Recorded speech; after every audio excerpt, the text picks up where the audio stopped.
بسم اللہ الرحمن الرحیم۔ السلام علیکم پیارے دوستو، آج کی اس خاص ویڈیو میں ہم آپ کو حضرت شاہ شمس تبریز رحمۃ اللہ علیہ کی زندگی کی مکمل داستان سنائیں گے۔ آج کی ویڈیو میں ہم آپ کو بتائیں گے کہ حضرت شاہ شمس تبریز کہاں پیدا ہوئے، کہاں سے تربیت حاصل کی اور دنیا کے کس خطے میں آپ نے اسلام کی دعوت کو روشن کیا۔ حضرت شاہ شمس تبریز رحمۃ اللہ علیہ اور سورج کی تپش کا واقعہ کیا ہے، اور یہ بھی آپ کو سنائیں گے کہ حضرت مولانا جلال الدین رومی رحمۃ اللہ علیہ نے آپ سے کیا فیض پایا اور مولانا رومی کی کتابوں کو تالاب میں پھینکنے کا کیا قصہ ہے۔ اس کے علاوہ حضرت شاہ شمس تبریز رحمۃ اللہ علیہ کی وفات کے بارے میں پائے جانے والے اختلاف سے بھی آپ کو آگاہ کریں گے، اور آپ کو یہ بھی بتائیں گے کہ آپ رحمت اللہ علیہ کا مزار مبارک کہاں ہے۔ پیارے دوستو، جہاں مولانا روم رحمت اللہ علیہ کا نام دنیا کی عظیم شخصیات میں جانا پہچانا جاتا ہے، وہیں پر تصوف کی دنیا میں شاہ شمس تبریز رحمت اللہ علیہ کا نام بھی ایک مقام رکھتا ہے۔ آپ کو شمس تبریزی بھی کہا جاتا ہے، اور آپ رحمت اللہ علیہ مولانا روم رحمت اللہ علیہ جیسی عظیم ہستی کے روحانی استاد اور روحانی پیشوا کا مقام رکھتے ہیں۔ پیارے دوستو، حضرت شاہ شمس تبریز کی ابتدائی زندگی کے بارے میں ہم آپ کو بتاتے چلیں کہ حضرت شاہ شمس تبریز رحمۃ اللہ علیہ کا پورا نام محمد شمس الدین تھا۔ آپ رحمۃ اللہ علیہ نے شہر تبریز سے شہرت پائی کیونکہ آپ نے اپنی زندگی کا ایک حصہ تبریز میں گزارا تھا۔ پیارے دوستو، حضرت شمس الدین تبریز 560 ہجری میں ایران میں سبزوار کے مقام پر پیدا ہوئے، اور اسی نسبت سے آپ کو سبزواری کا لقب بھی حاصل ہوا۔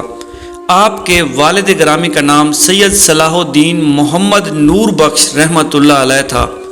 روایات کے مطابق حضرت شمس الدین تبریزی رحمۃ اللہ علیہ کا سلسلہ نسب براہ راست امام جعفر صادق رضی اللہ تعالی عنہ سے ملتا ہے، اور امام جعفر سے ہوتا ہوا حضرت علی المرتضیٰ شیر خدا رضی اللہ تعالی عنہ سے جا ملتا ہے۔ کہا جاتا ہے کہ ہوش سنبھالتے ہی حضرت شمس الدین تبریزی رحمۃ اللہ علیہ کو تعلیم و تربیت کے لیے ان کے چچا عبد الہادی رحمۃ اللہ علیہ کے سپرد کر دیا گیا۔